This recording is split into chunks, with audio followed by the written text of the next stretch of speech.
Hello, everybody, and welcome to the COVID Ball 2020 version of Gamaray Predicts. I didn't do one last season or the season before that, and I'm switching up the format. Instead of picking my win and loss record and keeping a record, I'm going to be taking points. So I'll be basically getting points on how many correct predictions I make. By picking a winner correctly, I get 1 point. And if I pick the winner and I say they cover the spread, I get an additional point. So I'd have a maximum of 2 points from one game. My spread is different from what an actual spread is. Basically, you can see the explanation. Basically, whoever I pick to win, if they win by more than what the spread says they'll win by, I get that point. If I pick them to cover the spread, then that means that they win. Say the spread is 2.5.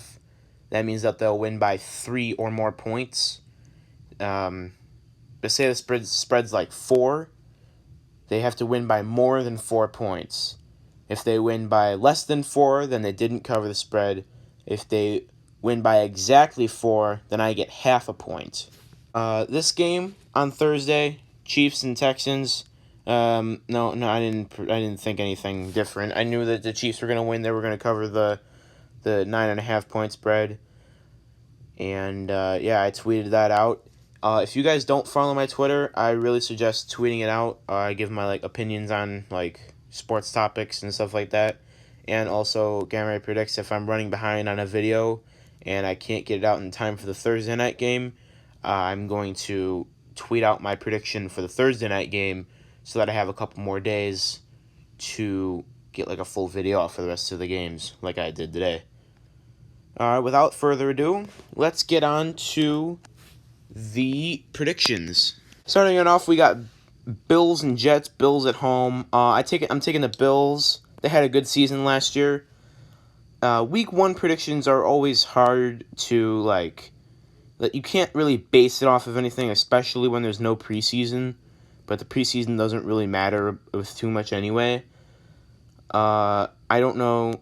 Everyone's gonna come out kind of flat. Don't expect too much offense, except from really good offensive teams. So I feel like defense is definitely going to win the early stretch of the season. And the Bills have a way better defense than the Jets, especially after the Jets traded away Jamal Adams. I'm picking the Bills to win this game, and I think they will cover the 6.5 point spread. I think they'll win by at least a touchdown or an extra point. Vikings and Packers in Minnesota. This is neither of these defenses, are extremely good. There's a couple good players on it, but I feel like we're just gonna have to see when Aaron Rodgers takes a step back, because we saw it with Brady last year. It's not a matter of if, it's a matter of when quarterbacks like him take a step back. I feel like the Packers are still going to win this game because there's no fans, and I feel like home field advantage this year won't mean too much unless there's stadiums with limited attendance like the Chiefs. I think the Packers are going to win. And just because the spread is at 2.5, I do think that they're going to cover it, because you just have to win by a field goal. It'd still be a close game, and you'd cover the spread. So, yeah, Packers to win and cover the spread. Eagles at home at the Link against the Washington football team. Still can't get over that damn name. The Eagles are going to absolutely wipe the floor with these people. I don't even know what to call them. 5.5 point spread. They're going to win by at least 14. Eagles to win and definitely covering the spread. Browns and Ravens. The Browns, I think, would have an up and coming season. but there is no fans in attendance. And the Ravens obviously were the number 1 seed last year. They had a disappointing exit in the playoffs, but I still think that Lamar Jackson is going to come out to a hot start with no fans in the stadium. I think that the Ravens are going to win, but I don't think that the spread is set at 7.5, and I don't think that the Ravens are going to cover it. They have a high-flying offense, but their defense is a little bit questionable. They just got rid of Earl Thomas. So, yeah, I think the Ravens are definitely going to win that game, but I don't think that it'll be by more than 7 points, 7.5 points. So, yeah. All right, we got the Colts and the Jaguars. This one is an obvious lock. Colts to win and to cover the spread. The spread is another 7.5 point spread. The Jaguars are tanking hard this year. They just released Leonard Fournette. They just traded away Yannick Ngakoue. The Colts are going to absolutely mop the floor with them. Even though the Colts don't have a very good quarterback, still have a decent defense. Way better than the Jags. And, Colts are going to win that game. Raiders and Panthers. The point spread on this is set at 3, but I just think it's going to be such a close game. I think the Raiders, despite there being no fans in the crowd, are going to be getting a little bit of a boost by playing in Vegas this year in that new stadium. And the Panthers, I feel like their defense is awful, but the Christian McCaffrey and Teddy Bridgewater, I feel like, are going to keep the Panthers afloat for most of the game. I think the Raiders, I don't think they're going to pull away at all, and I picked them to win, but I don't think that they'll cover the spread of 3 points. Bears and Lions, the actual spread at this game is set at -3 for the Lions. I don't understand that at all. I'm picking the Bears. The Bears have not lost. The Bears have not lost a game to an NFC North opponent other than the Packers. They are 8-0 in the Nagy era against the Vikings and Lions. I don't see them breaking that streak. I feel like Mitch Trubisky, now that he's got Nick Foles behind him, definitely is going to have like a light under his ass, and like he's going to probably perform better. I don't understand our tight end situation. We were awful at tight end last year, and we somehow didn't, we made a decent draft pick in Cole Kmet, ruined it by signing Jimmy Graham. So as long as Jimmy Graham isn't on the field more than Cole Kmet, I feel like we'll be all right. Defense, Robert Quinn is out, but Khalil Mack should be playing as far as the injury front. Jalen Johnson out of Utah, our other second-round draft pick, he's supposed to be really good. Kyle Fuller is still there. Eddie Jackson is still there. I feel like the defense alone is going to win us this game. Point spread is set at 3. I think the Bears are going to cover that. So Bears to win and cover the spread in that game. Seahawks and Falcons, I was very surprised to see that the point spread in this game is only 2.5. They're in Seattle. At least I think they're in Seattle, unless I have this wrong. I might have this wrong. The Seahawks are going to win this game. They were a playoff team last year. They're not injured to hell anymore. They're going to win and easily cover that 2.5 point spread. Dolphins and Patriots in Miami. This one's a bit of an upset. The Patriots have had a lot of COVID opt-outs on defense. And offense, Bill Belichick never loses. But he's dealing with a new quarterback for the first time in God knows how long.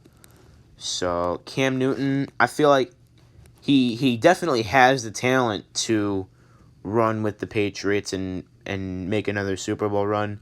I'm actually kind of rooting for them this year. I always liked Bill Belichick. I always liked the Patriots a little bit. I like every other NFL fan, didn't always like seeing them win. But I feel like with a different quarterback at the helm, it'd be interesting to see exactly how well they do. I feel like they have to take it a game at a time, but they definitely still have the talent to make a playoff run at least. I think that, however, the Dolphins, with their free agent signings, they're not starting Tua Tagovailoa yet. They're still starting Ryan Fitzpatrick, but you never know. They're playing in Miami. The Patriots always seem to find a way to mess it up in Miami. So I'm going to take the Dolphins, but definitely not covering the 6.5 point spread. I don't think that that's going to happen. Chargers and Bengals, Joe Burrow's debut. At least that's from what I've heard. The Chargers are going to be one of those sneaky teams this year because they're used to not playing in front of a lot of fans. They have struggled to fill the seats ever since they moved to LA, and I don't think that they're going to be the biggest team impacted from this at all. I think that the Chargers are going to beat the Bengals and cover the 3-point spread. Cardinals and Bengals, Cardinals and 49ers. This one is a bit of a mystery, but the 49ers won the NFC Championship last year and came within 10 points of beating the Chiefs in the Super Bowl, but the Cardinals beat them in both of their games last year. The Cardinals beat them in Santa Clara and in Scottsdale. So they had their number last year. They had their number the year before. I think the 49ers are like 0-4 against the Cardinals in the last 2 seasons or something like that. And I definitely, I don't definitely think, but this is kind of, this and the Seahawks pick, or the Dolphins pick, I'm not too sure about this one. But I'm picking the Cardinals over the 49ers, but I'm not picking that they'll cover the 7-point spread. Buccaneers and Saints, this one is the game of the week technically. I feel like if you're not going to have a really good defense, experience might be the way to go on offense in order to get off to a good start this season. I think the Buccaneers are going to get off to a hot start just because they have the experience there. But I feel like once everyone else in the division and then the league heats up and shakes off the rust, I feel like the Buccaneers are going to kind of fade away. I still think they might challenge for a playoff spot, especially since there's an extra wild card spot now. But the Buccaneers, I don't see how a 45-year-old Tom Brady or whatever and an aging Gronk is going to transform that offense from mediocre to a Super Bowl contender. Yeah, they have Leonard Fournette, but they also have Bruce Arians, and Bruce Arians' scheme, even for like a Tom Brady, is tough to learn in their first year. So they're definitely hit or miss for me. I'm picking the Saints, even though it's at Raymond James, and I'm not picking the Saints, however, to cover the 3.5 point spread. I think it's going to be a very close game, possibly a shootout, but I don't really think so. It's just a close game.